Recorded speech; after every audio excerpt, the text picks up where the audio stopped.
Hi everybody, Heidi here from Minds Connect Coaching. It's lovely to come to you today talking about another life lesson live. Tonight I'm going to be talking with you about tall poppy syndrome. So for those of you who don't live in Australia, you may not have ever heard of this before.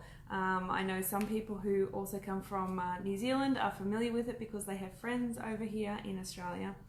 Now this is something that is unique to Australians, to the Australian way of life that we have come to know in recent years. And the tall poppy syndrome basically is the term or the name we have given to label a type of behaviour that occurs within families, within businesses, within friendship groups. It is really rampant throughout our society in Australia, where we find the need to not support each other when somebody has something to offer, a gift or like a specific gift that is unique to them that they can bring into the world, a way they can shine their unique light, an offer that they can, of a service or something that they can provide to the wider community. Quite often in Australia, it hasn't been accepted for people to actually promote their own gifts that they have to offer or their services to offer, and people who do that get frowned upon. So I'm talking about that tonight because in my observations, being born in Australia and growing up here, it seems to me quite apparent as a coach as well that it is really underlying, there's an underlying problem there of guilt that has been held by generations, and also shaming. And these things are negative qualities, if you like. They don't actually support and uplift each other, other people, and they actually attack other people to try to bring them down.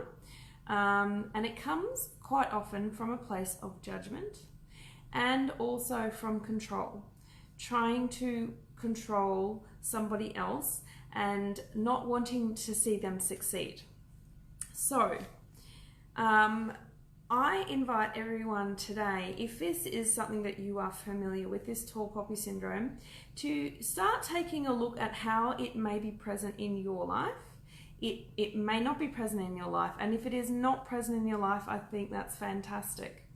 So if it is present in your life, I would like you to start looking even at yourself. What is something that you are good at? What is something that, a gift that you have, or a service that you can offer the world? And are you speaking up about that, and are you promoting yourself? So by asking these questions, you start to look and say, am I actually living in my truth? Am I being the best version of me that I can be?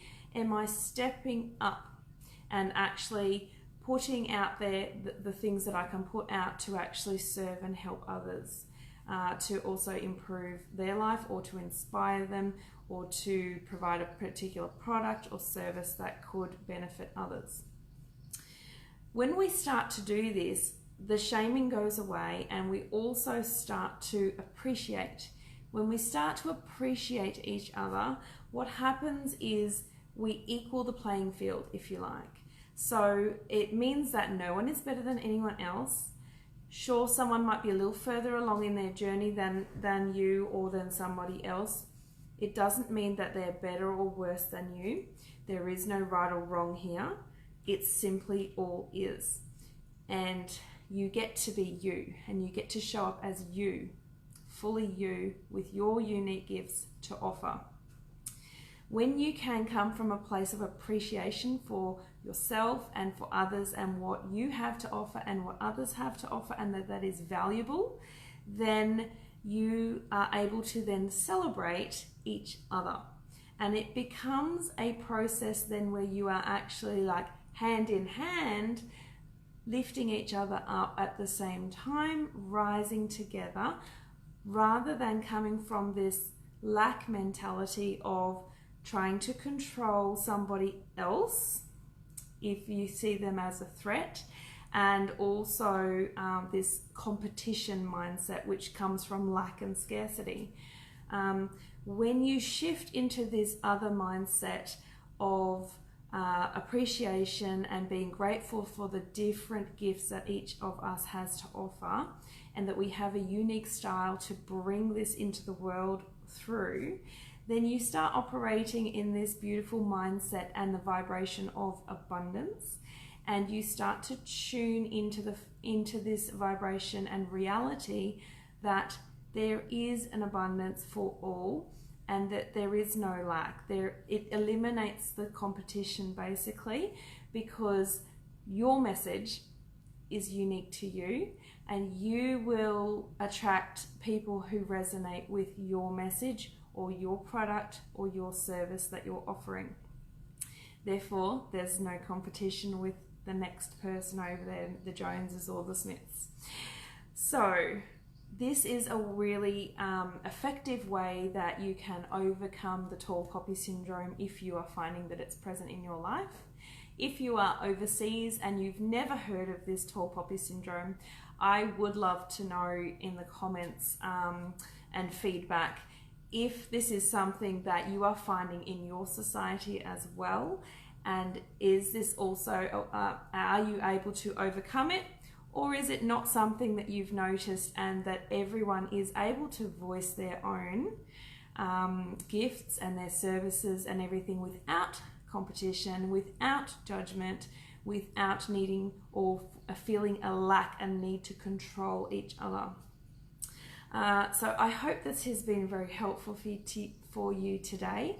Please share this with others, both through Facebook on Minds Connect Coaching, and also on YouTube, which my channel is Minds Connect Coaching. If you haven't gone there already, please go there and subscribe.